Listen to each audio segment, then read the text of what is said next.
Honorable Shri Rajiv Kumar ji, Election Commissioner, Shri Anup Chand Pandey ji, Election Commissioners, senior colleagues from ECI and all media friends. First of all, I welcome you all to this press conference.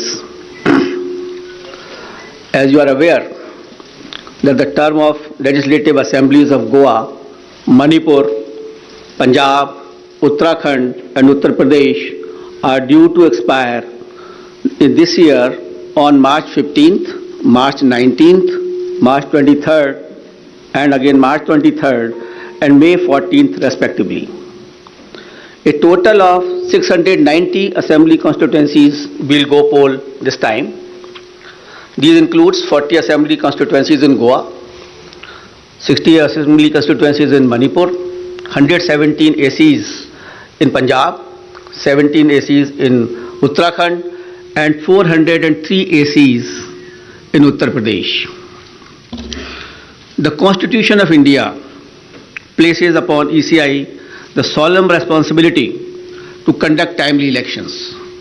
It is the right of citizens to exercise their sovereign will and elect their representatives. For the past 2 years, the impact of COVID-19 has made conduct of elections extremely challenging. All those present here today and those listening to us have been part of this journey, full of trials and tribulations. It is our duty to see how to conduct elections in a manner that protects both the voters and the vote. As the country faces a surge of COVID cases and emergence of a new variant, Commission would like to explain in some detail the new protocols that have been put in place for conducting forthcoming elections in a free, fair, participative, accessible and safe manner. But before that, we would like to explain, we would like to tell you something about the various preparations which we have done. We work with 3 broad objectives this time, and foremost is the COVID-safe election. Second is hassle-free, comfortable voting experience to the voters, and third, the maximum voter participation. Friends, for last 6 months, the entire election machinery was gearing up for these elections. Periodic reviews were done and senior officers of ECI held a detailed meetings to review all aspects of poll preparations. A lot of advanced planning and meticulous preparation has been done.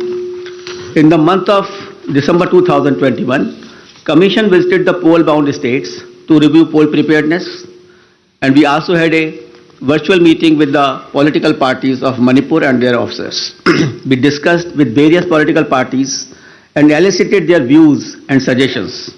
We also met the chief secretaries, DGPs, DOs, SPs and various enforcement agencies in the states on various issues of preparedness.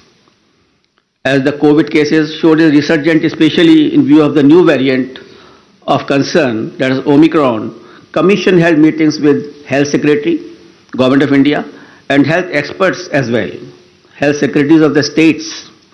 We also had discussions with the Union Home Secretary on this issue. After taking all these views and the opinions and the ground situation, we decided to announce elections to the 5 states with safety norms in place. At the heart of election process lies the sanctity and absolute veracity of the electoral roll. Subsequent to the recently conducted special summary revision exercise, the final electoral roll has been published on 5th January 2022 with 1st January 2022 as the qualifying date and is available to all political parties. Commission laid emphasis on registration of new age voters, women and persons with disabilities. A total number of 18.34 crore electors, including service voters, will take part in this election, out of which 8.55 crore are women electors. As a result of the hard work done by our officers in the field, we have some very encouraging figures to share with you. And there were a lot of emphasis on increasing the gender ratio. That is, the women's participation in electoral process. And I'm happy to say that it has been increased in all the 5 states. And as compared to the last assembly elections, and with Uttar Pradesh witnessing the maximum increase of 29 points, followed by Goa 24 points, Manipur 19 points, Uttarakhand 18 points, and Punjab 10 points. With this result, the gender ratio of various states is as under: Goa 1056, Manipur 1065, Punjab 902, Uttarakhand 928, and UP is 868. As many as 24.9 lakh first-time electors, that is between the age of 18-19, have got registered in the 5 states. And out of these, first-time women electors are 11.4 lakhs. In the 5 foregoing states, a total of 13.01 lakh PWD voters and 31.47 lakh senior citizens 80 plus age have been mapped. Their participation has been increasing and their presence at the polling stations serves to inspire the younger generation. Service electors, the personnel and security forces deployed in India's far-flung borders, and mission staff, 5.29 lakh service voters will vote in coming elections. After the electors, I would like to tell you about the polling stations. Another area of focus for the Commission has been the facilities available at the polling stations. We had instructed all COs and all DOs to visit all major polling stations to see and to ensure that all assured minimum facilities are available on all the polling stations. And like AMF, like drinking water, waiting area, electricity, ramps, toilets has been made available at all polling stations. All polling stations shall be necessarily located at ground floor for the accessibility point of view. They will be equipped with all COVID mitigation facilities like sanitizers, thermal scanners, masks, gloves, so that they are absolutely safe to our voters. And in view of the pandemic situation, the maximum number of electors at a polling station has been reduced from 1,500 to 1,250. With this particular reduction in the number of voters at a station, we have to increase our polling stations to 30,330 more, and now the total number of polling stations is 2,15,368. So the number of polling stations have been increased by 16% than the earlier assembly elections of 2017. Another significant indicator of the pressure on polling booths is the average number of voters per polling booth. By reduction of these numbers, our numbers of range from 672 in Goa, 688 in Manipur, 699 in Uttarakhand, 862 in Punjab, and 862 in UP. So these are comparable to the best in the world. On an average, these are the numbers for per person for polling stations.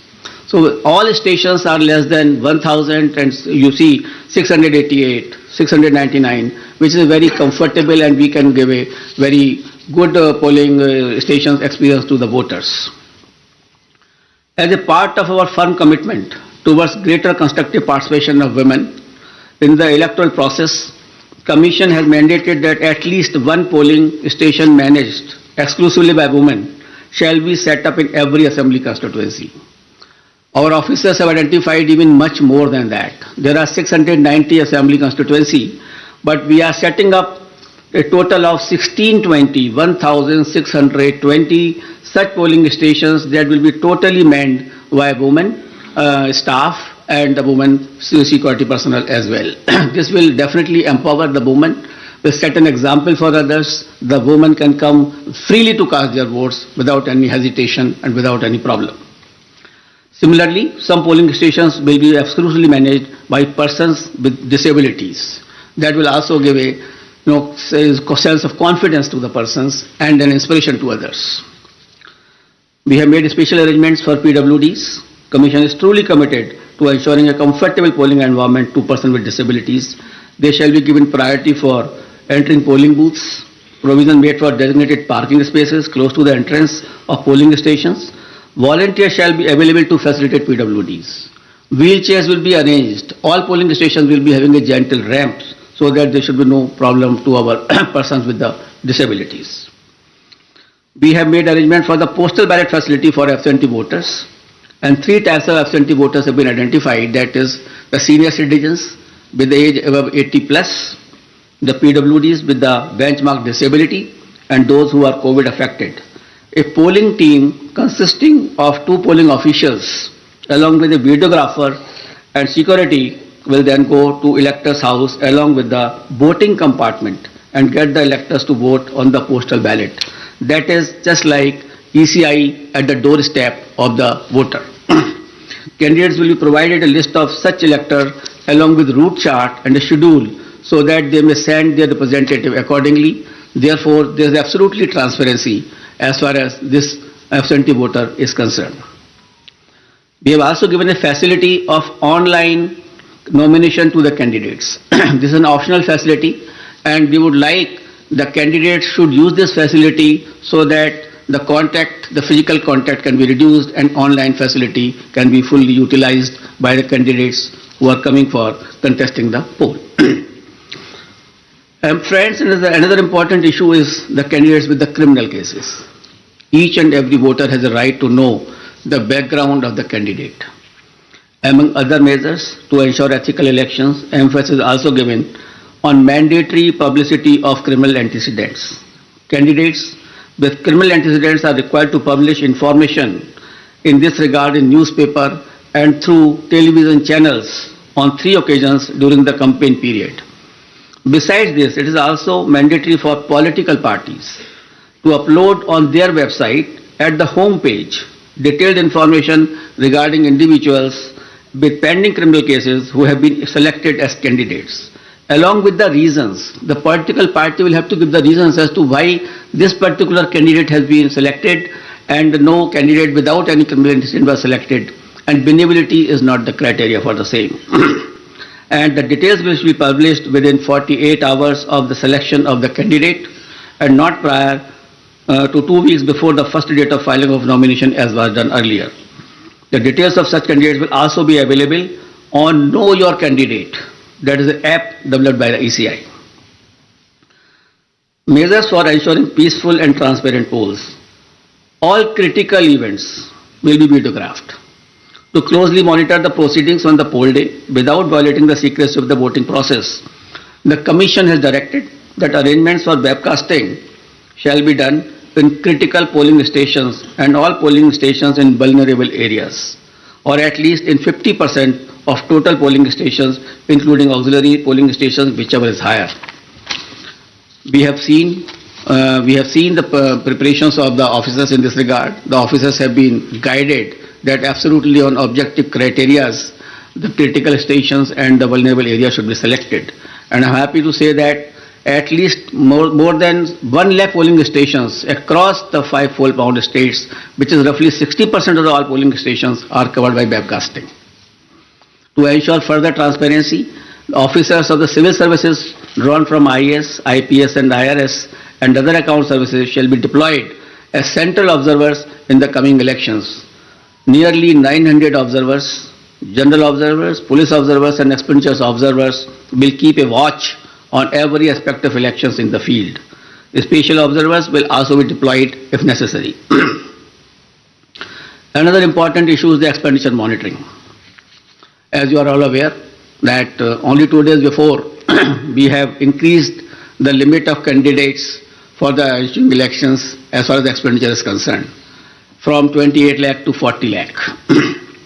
As per revised limits pertinent to these 5 elections, the limit on candidate expenditure for the state of Punjab, Uttarakhand and UP will now be rupees 40 lakh, and for Goa and Manipur it shall be rupees 28 lakhs. And this also has been increased in view of keeping the digital modes of communication and the campaigns. The Commission has zero tolerance towards abuse of money power and misuse of the government machinery, as some of the political parties have mentioned to us. Officials have been instructed to monitor expenditure-sensitive constituencies and ensure comprehensive and coordinated actions. Conducting inducement-free and ethical election is of a prime importance for the Election Commission of India. Commission, wherever had gone to all the 5 states, held meetings with all enforcement agencies, whether it is from income tax, the DRI, the excise department, the railways, the airport authorities. All enforcement agencies were met. We met all the enforcement agencies. We saw their positions. We directed them that no illegal money, no illegal, this alcohol or any freebies or drugs can be distributed. They will have to, increase their efforts in this regard. We had monitored the seizures which were made by them so far. We have asked them to expedite the seizures. We have asked them to block the flow of liquor into their estates which are poll bound. So a comprehensive plan has been prepared by them also. And again, when we were to go, we will have to examine it. We have to see that we are absolutely for inducement-free elections in all the 5 states. Voter EVMs in all the polling stations, the EVM and VVPAT will be utilized, and Commission has already made arrangements to ensure availability of an adequate number of EVMs and VVPAT for the smooth conduct of elections. I'll also mention about the important IT tools which are important for the election purposes. And the first is the Suvidha app, which has been developed for all political parties, and they can fix their campaign areas. They can ask for the grounds through that app. They need not to require to go to any place, to the DO's office, or there is an app on which they can directly apply. And the PWD app is also there for the person with disabilities, and definitely they can ask for the wheelchair, the free transport facility, and other whichever facility they require, so that they can facilitate their movement to the polling stations. An important app is the C-Vigil application. We would like, for any election purpose, it is Jan Bhagidari, the pupil participation, which is important for any good election. Therefore, the C-Vigil app should be used by all persons, general public, the voters, and that particular app can be downloaded, and any incident of violation of MCC, distribution of freebies, distribution of money can be uploaded on that. You just take a picture, click it, send it. And within 100 minutes, the Election Commission of India's officer will definitely reach to that place, because automatically latitude and longitude are available with us on that particular thing. So C-Vigil is a tool which empowers the public to clean the system. And we request and we earnestly request the persons that they should use this C-Vigil app. And it has been used also by some of the states where very good results had come to us. And by this methodology, even the candidates, the political parties and ECI will have a complete control that where is the freebies distribution or the defacement of the property of anything like that, or a violation of MCC, that will come immediately to our notice, and action will be taken accordingly. The model of conduct of court, the MCC, comes into effect immediately from the announcement of schedule. Commission had made elaborate arrangement for ensuring the effective implementation of MCC guidelines, and any violation of these guidelines would be strictly dealt with. I also like to mention about the sweep activities. Friends, sweep initiatives, that is the systematic voters education program which we have, is a very important program through which we reach to the voters, and we want voters to be aware about their rights. Voters should be aware about the polling booth safeties. The voter should know how to how to go to the polling stations, how to cast their vote, how to use EVM. So this is the basic thing, and how to increase the participation of the voters. That is a very big thing before us. So through our sweep activities, we will make outreach programs to our voters to make them aware about the safety standards at the polling booth, so that they can be assured that the polling booths are absolutely safe. We will tell them about the assured minimum facilities which are available on the booth, And similarly, a voter's guide, a small voter guide will also be provided to the voters along with the EPIC card. And the first time voters will also be given a letter giving in the voting and the various features as to how the elections are to be conducted to make them empowered actually. Until and unless you make the voters empowered, until and unless they realize their duties and unless they are absolutely informed, the election process will not be clean. So it is our endeavor through the sweep activities or otherwise that outreach program should be absolutely vibrant and we can reach to the voter. And one more important area for the voter participation, that we have identified all the polling booths where the voters' participation was less in comparison to the earlier years or otherwise also. That the national average or the state average is suppose 80%, and then we have identified the polling stations where it was much less. So the targeted intervention will be made by the sweep activities, by the BLOs, and to find out that why that particular percentage was less. For a strengthening of the democracy, it is essential that all persons should participate. The 60% or less or 50% participation is not sufficient. And the Election Commission of India is trying its level best to make a targeted intervention to motivate the persons that they should come out to the polling in large number of the cases. Now I come to COVID protocols and COVID safe elections, I think for which many persons are waiting and a lot of queries are coming even before announcement of the polls. I will start that there were a lot of queries on this issue, that what will happen, what is going to happen. But I would like to start with a very, couplet. यकीन हो तो कोई रास्ता निकलता है, हवा की ओट भी लेकर चिराग जलता है. So therefore, यकीन होना चाहिए. We should have a yaqeen, we should have a faith, we should have a absolutely belief that we can pass through this particular pandemic also through our safety measures, through our proper following of the COVID appropriate behavior. Only then we can sail through effectively, safely into this election process, as has been done in earlier past elections also. The decision to go ahead with scheduled elections was taken after much deliberation, discussions and careful analysis of the ever dynamic situation. The situation is very dynamic. It is not static. Nobody can predict. Nobody could have predicted earlier also, a month before. So the situation is very, very dynamic. Let me go back to the Constitution of India on this issue. Article 172(1) states clearly that every legislative assembly of every state, unless sooner dissolved, shall continue for 5 years, and no longer. So the period of any constituency is only up to 5 years and no longer. Any postponement of the assembly may result in a situation which denies people of that state the right to elect an accountable government of their choice. The government will have to be of their choice. It is a democratic process. Democracy forms part of the basic structure of the Constitution, and holding of timely election is the essence of maintaining democratic governance, and this task has been given to the Election Commission of India to hold timely elections. Commission has directed that all central state government officials deployed for election duty shall be doubly vaccinated. So all the officials who will be on the election duty will be doubly vaccinated. On the recommendation of the ECI, the Union Health Ministry has issued orders on 8 February 2021 that all election officials and employees will be treated as a frontline workers, and all eligible officials shall be given a precautionary booster dose accordingly. So these persons will also be given a booster dose, the precautionary dose also.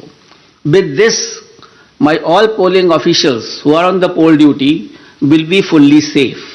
So I have spoken that my booths are safe because my booths are fully sanitized, and all provisions of the gloves, sanitizer and everything is there.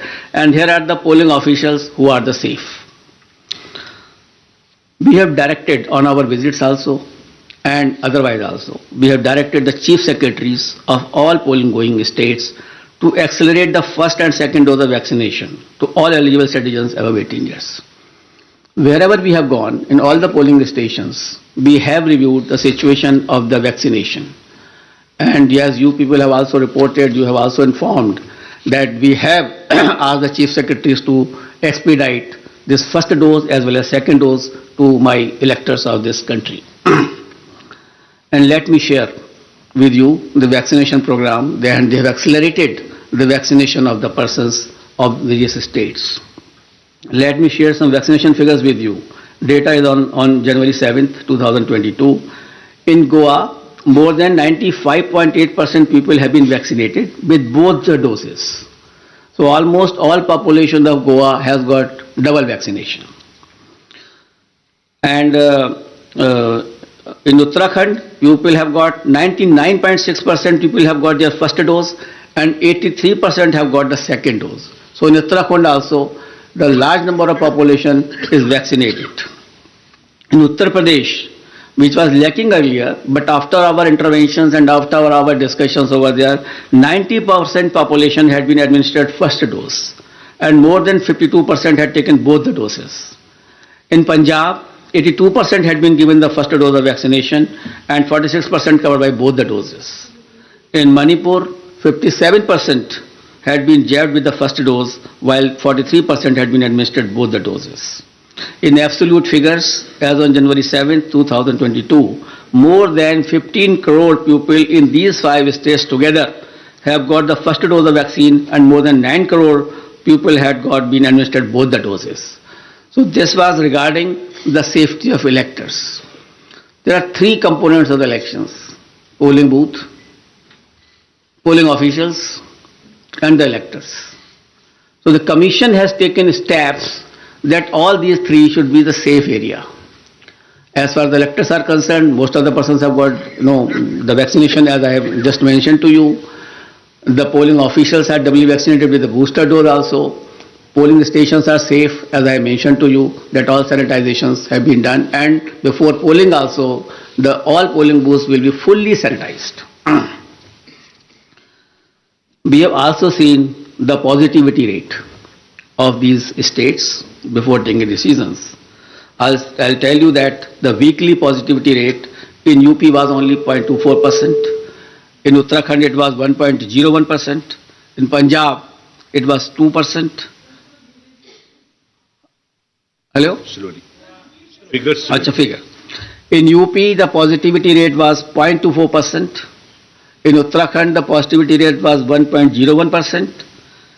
In Punjab it was 2.1%. In Manipur it was 1.1%. And Goa it was something around 13% because of the newer party by the outsider in that state. So these are the positivity weekly rates which we have seen and produced by all of us. And we have taken the opinion of medical experts, the Union Health Secretary and other secretaries as I discussed with you. We have appointed health nodal officers at the district, state and assembly constituency level and in all polling states. And in view of COVID concerns, polling time has been increased by 1 hour in all 5 states, and the time will be notified when the notification will be issued of those particular states. In view of emphasis on non-contact based campaign during pandemic conditions, Commission has decided to double the free equitable time allotted to the recognized political parties on Doordarshan and AER during these elections. It is expected that all stakeholders, namely political parties, candidates, campaigners, voters, and authorities engaged in the election process shall be conscious of their prime duty towards public health, safety, and therefore shall abide by the general instructions and other norms of COVID-appropriate behavior as mandated by the respective authorities prescribed. Further, political parties and candidates are advised to conduct their campaign as much as possible through digital, virtual, media platforms, mobile-based mode instead of physical mode, ensuring strict compliance of COVID safety norms. And keeping it in mind, the expenditure limit of the candidates have already been increased from 28 to 40 lakh. A detailed guidelines are being issued and which will be given to all of you regarding the COVID guidelines 2022 as to how the political parties, how the election officials, how the EVM persons will be dealt with and will be dealing with the COVID appropriate behavior. But the main point I would like to share with you, the Commission has decided that no roadshow, padyatra, cycle, bike vehicle rally and procession shall be allowed till 15th January 2022. Commission shall subsequently review the situation and issue further instructions accordingly. So up to 15th of January, because the situation is dynamic, it is not static. No roadshow, no padyatra, no cycle, bike or vehicle rally and any procession. Similarly, no physical rally of political parties or probable candidates or any other group related to election shall be allowed till 15th January. Commission shall subsequently review the situation considering the situation of the pandemic and issue further instructions accordingly. So up to 15th of January, there is absolutely a moratorium of physical rally and physical road shows. Between 8 p.m. and 8 a.m., no rallies and public meetings. Similar like a campaign curfew that on any campaign day. That will continue. No nukkad sabhas will be allowed on public roads, roundabouts or public streets or corners.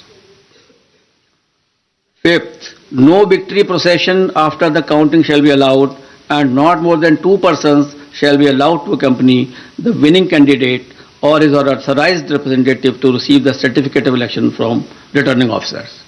So we are reducing the physical contact, physical availability, and we are saying that more and more virtual and virtual rallies, virtual campaign should be done. However, physical rallies during the campaign period, if after considering the situation, which is very dynamic and when permitted after the decision of the Commission, shall be conducted subject to adherence to COVID-19 guidelines. The maximum limit of persons allowed for indoor and outdoor rally meeting shall be as per existing directions of SDMAs. For these meetings, political parties shall distribute masks and sanitizer to persons attending and maintain COVID protocol at entry and exit point. Further rallies and meetings shall be allowed only in earmarked places and with prior permission of district administration. Door-to-door campaign, a maximum of 5 persons including candidates, excluding security personnel if any, shall be allowed to do door-to-door campaign. Each political party candidate shall have to furnish an undertaking in the application form under Suvidha that it shall abide by all the extant instructions, guidelines in this regard. So an undertaking will also be taken whenever any rally will be allowed. Later on, when we review the situation after 15th or something like that, only then again also these undertakings, COVID guidelines have to be strictly followed with each and every person who is involved in the campaign. Let me Let finish him it. After please that, finish. We'll take up your questions thereafter. Non-compliance of instruction. Anybody violating the instructions on COVID measures will be liable to proceed against as per the provisions of the Disaster Management Act, besides legal action under IPC and other legal provisions as applicable. And the prime responsibility will be resting with the CS and DO as mandated under the DM Act. And our guidelines specifically reiterate this legal position, and the guidelines will be given to each and every one of you. It is reiterated that in case of breach and disregard to the above guidelines, the Commission will not hesitate in cancelling the rallies or not allowing any further rallies by that party.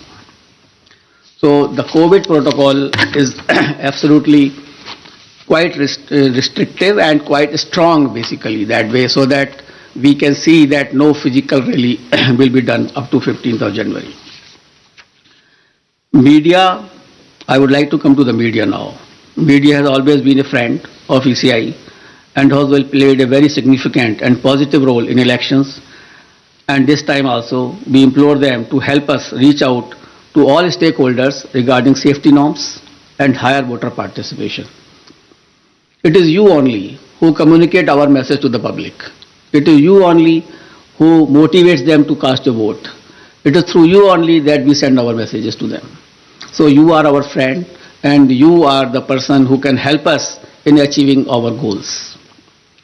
Social media has also become an important component of life, and Commission has been engaging the social media platforms since 2019, and a voluntary code of ethics had come into play, which will also be applicable. Commission has been engaging and requesting all political parties and candidates to ensure that their supporters do not indulge in hate speeches and fake news. Strict watch on social media posts is being kept to ensure election atmosphere is not vitiated in any manner. Any person or organization indulging in such malicious activity will face harsh consequences. Now I will come to the schedule of elections, I think, which you are waiting, and that is something which is very important and a very most important thing. During this time, we have also seen and perused that how the elections were conducted in 2017, how they were conducted in 2012.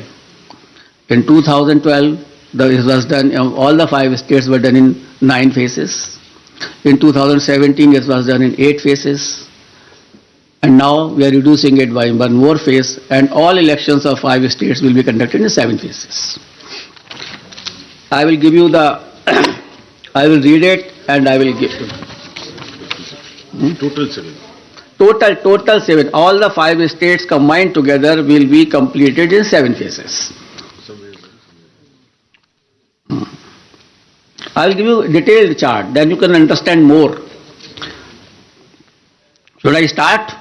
Because for this you are waiting. That will not be complete without, starting this thing. And the first date of the issue of notification will be 14th January 2022, and which will start from Uttar Pradesh. This is the first phase of Uttar Pradesh. The issue of notification is 14 January. Last date of nominations 21st January. Scrutiny of nominations 24th January. Last date of withdrawal of candidature 27th January. And date of poll 10th February 2022. This is the first phase. Now let us come to the second phase, which is a very important phase. In second phase, we will be covering 4 states. Uttar Pradesh second phase, Punjab in 1 phase, Uttarakhand in 1 phase, Goa in 1 phase. So Uttar Pradesh, Punjab, Uttarakhand and Goa. In second phase, Punjab, Uttarakhand, Goa will be over. And here the issue of notification will be 21st January. Last date of nominations 28th January. Scrutiny of nominations 29th January. And last date of withdrawal of candidature 31st January. And date of poll 14th February, that is Monday. Third phase, only Uttar Pradesh. That is issue of notification 25th January. Last date of nominations 1st February. Scrutiny of nominations 2nd February. Last date of withdrawal of candidature 4th February. And date of poll 20th February, that is Sunday. Uttar Pradesh 4th phase, issue of notification 27th January. Last date of nominations 3rd February. Scrutiny of nominations 4th February. Last date of withdrawal of candidature 7th February. And date of poll 23rd February. Uttar Pradesh 5th phase and first phase of Manipur. Manipur will be done in 2 phases. So on 5th phase, we will be having Uttar Pradesh 5th phase and Manipur 1st phase. Here the issue of notification is 1st February. Last date of notification, last nomination 8th February. Scrutiny of nominations 9th February. Last date of withdrawal of candidature 11th February. And date of poll will be 27th February 2022. Uttar Pradesh 6th phase and Manipur 2nd phase. Here the issue of notification will be 4th February 2022. Last date of nominations 11th February 2022. Scrutiny of nominations 14th February 2022. Last date of withdrawal of candidature 16th February and date of poll 3rd March, that is Thursday. That way, Manipur also completed the 6th phase. Uttar Pradesh, 7th phase. Issue of notifications, 10th February. Last date of nominations, 17th February. Scrutiny of nominations, 18th February. Last date of withdrawal of candidature is 21st February. And date of poll is 7th March. So on 7th March, all polling will be over. And the date of counting is 10th March 2022, that is Thursday. Last time, 2017, the election was announced on 4th of January, and the counting was on 11th, and here we are announcing on 8th. So we are squeezing the time as also, and the faces also. And that particular schedule will also be given to you, and how the faces of UP have been put in 7 phases will also be provided to you by the media cell here. And we have ensured that in all 7 phases of UP, there should be equitable to be distribution of the assemblies, and that particular map will be given to you by our media cell. Now we call upon all voters in these 5 states to come out and vote as enthusiastically as they have always done in the past, especially the senior citizens, persons with disability, and women. Your presence at the polling stations, despite many odds and personal circumstances, is nothing short of being truly inspirational. Our fervent appeal to all stakeholders to maintain COVID-appropriate behavior at all times. I'm really thankful to my voters who have casted their vote in the earlier elections, during pandemic also, and basically in Bihar, in Assam, in Tamil Nadu, in West Bengal, and in many places, Puducherry, Kerala, in many places, the voter turnout of female was much more than the men. And I am so grateful to all of them that in spite of their the personal inconveniences, they have come and cast their vote. That is the spirit of the voter. That we want that should remain always in their mind. And this is a festival of democracy. They should come out, as I have already enumerated in my earlier paras, that the voters' safety is there, the polling booth is safe, and the polling officials are safe. Therefore, I request to all the voters to come forward and cast their votes. Similarly, I will request to all political parties and entities to mentor their party workers to adhere to COVID safety guidelines, especially during the period of campaign. Let us all remember that the safety of each one of us is our collective responsibility. It is our collective responsibility, and together we can make this happen. Wishing you all the best. Thank you very much. India TV हर वक्त हर जगह download करने के लिए search करें India TV news Google Play Store या app store पर।